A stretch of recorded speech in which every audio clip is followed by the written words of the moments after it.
But we have to pass the bill so that you can find out what is in it away from the fog of the controversy. Well, you will have to live under Obamacare, but Congress won't. Senators, representatives, and their top aides will be able to stay in their current health care system, so they will still get a taxpayer-funded contribution to help pay for their health plans. That's because of a last-minute deal worked out before Congress went on vacation for 5 weeks. The deal gets Congress out of the original language of Obamacare. Representative Quinn. Thank you, Mr. Brown. And just for everybody here, I know that we were here early this morning, and I've been talking with Representative Chumley about my support of his bill and wanting to move forward in a way that we could best oppose Obamacare. And I appreciate your and Mr. Chumley working with us on this amendment this morning. One of the things that I think is important, and you and I discussed earlier today, was, for example, the forced home inspections. For example, the forced home inspections that I've heard about, but also. It knows the truth, by the way. Yes. Obamacare may soon be knocking at your door. Literally, a brand new federal program will spend $250 million, $224 million taxpayer dollars, to send government home inspectors to your house, saying the program will help at-risk kids. So is Obamacare trumping your right to privacy, snooping on you and your family? Stuart Varney says yes, it sounds like it. Yes, it is. This is a new opportunity for the government to snoop on you. This is a greater opportunity for an intrusion directly into your home and the way you raise your children. Explain what the home snooper is going to do. Okay, you can knock on the door. Ding dong, here we are, unannounced, a random visit, if you have certain risk factors associated with your home. All right, I'll be at home. You be the Obama snooper. What are you going to ask me? Good morning, Mr. What's your name again? Ducey. Good morning, Mr. Ducey. That's right. Morning, Mr. Ducey. I understand that you use tobacco in your house, and you've got young children in your house. May I come in and take a look around? Because your child is at risk. Good morning, Mr. Ducey. I believe that you are a gun owner, registered or otherwise. I'd like to come in and check out the security arrangements for your children in your house.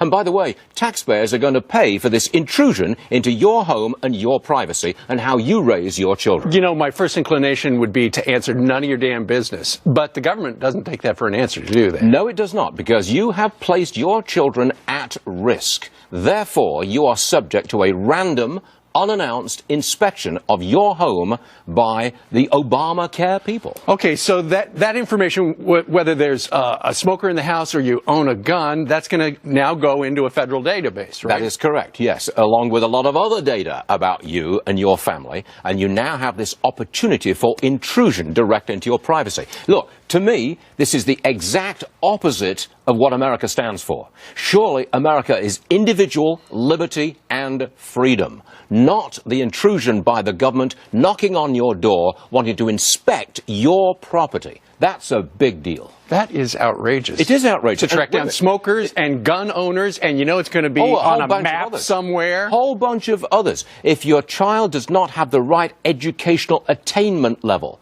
well, maybe we'll knock on the door, because maybe you're homeschooling. Maybe you're not doing right by the child. $224 million a year, by the way, from taxpayers.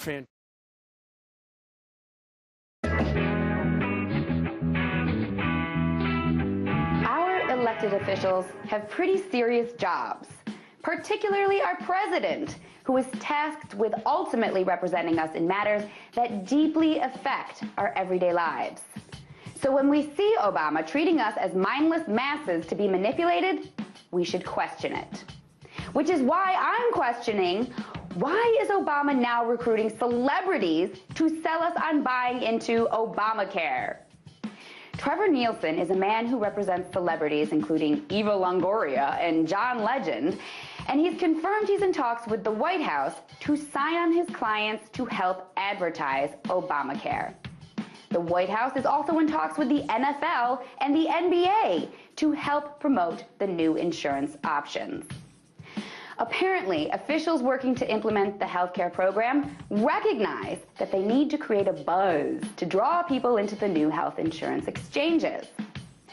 So, get ready to be bombarded with ads starring people like Oprah, Jay-Z, Beyonce, and LeBron James telling you how all the cool people are buying into Obamacare.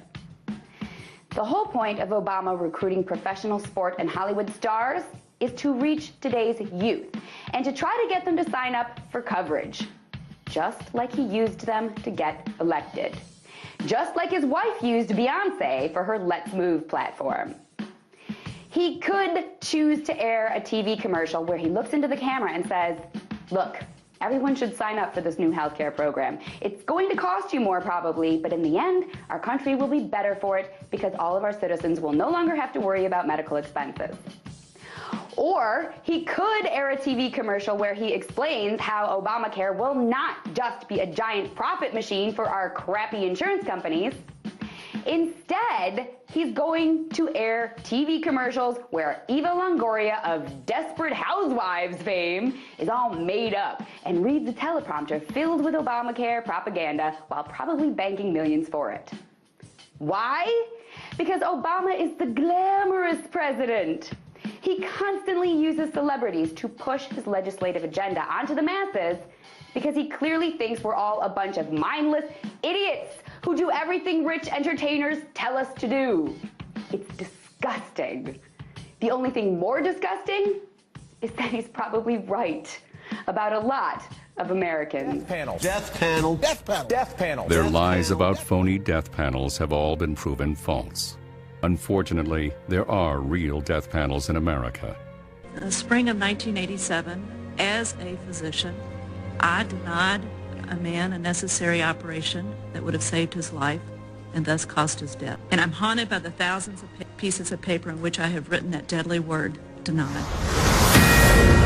Sarah Palin called them Obamacare death panels, and she was vilified for it. Now, 4 years later, are a growing number of Democrats proving her right, like this one. Former Democratic National Committee Chairman Howard Dean, he's worried about the panel set up to decide how much health care you and I are entitled to, and so is this list of congressional Democrats. They want the panel repealed. Sarah Palin joins us now in the hot seat with her first reaction. Governor, thank you so much. Were you surprised when you see the likes of Howard Dean and other Democrats jumping on board saying, hey, the governor was right? Well, it was a pleasant surprise, and I don't think that we should condone them for finally trying to jump off the Obama train wreck that is coming down the pike here. I appreciate that they acknowledge it. Of course, there are death panels in there, but the important thing to remember is that's just one aspect of this atrocious, unaffordable, cumbersome, burdensome, evil policy of Obama's, and that is Obamacare. And what do you think their motive is for coming onto your side, saying, hey, maybe we should slow down with this law? Well, it's in black and white in the law that there will be rationing of health care. They couldn't go forever in not acknowledging that, or they would look like complete buffoons, and they would be deemed incompetent, having not read the law to understand that death panels are a part of this atrocity. So I think it was just a matter of time, and the 22 Democrats who have now acknowledged part of the problem of Obamacare, again, as I say, they should be thanked and not condemned. And I think that as more and more of our congressmen and women actually read the law, and as more of us bring to light more things in the 20,000 pages of rules and regulations accompanying Obamacare, more of them will try to jump off the train wreck that's coming. All right, Lawmakers on Capitol Hill clashed over privacy concerns. Health insurance exchanges will be up and running October 1st. The application process requires the IRS to share private data with other agencies working to enroll people in the program. That sparked concerns about protecting privacy, especially after the way IRS officials targeted conservative groups before last year's election. This data hub, is a hacker's dream, but I don't know who I most fear, someone from the outside hacking the information or the way our government handles it. Why should we trust the IRS to protect our taxpayer information under Obamacare? We share information roughly with 300 different federal and state agencies as a matter of routine business. And we have procedures and safeguards in place to protect that information. Democrats say these Obamacare hearings are politically motivated, but Republicans say the IRS Tea Party scandal was real, and they're worried about the IRS overseeing the Affordable Care Act. This hearing is really the culmination of months of a careful buildup. The majority has been crafting a scandal narrative to support their truly relentless agenda to appeal the Affordable Care Act. No matter what our colleagues try to say to whisk this issue away, the government was intimidating people and targeting them based upon their political views. That's not phony, that's real. The hearings come before what's expected to be the 40th House vote to repeal Obamacare.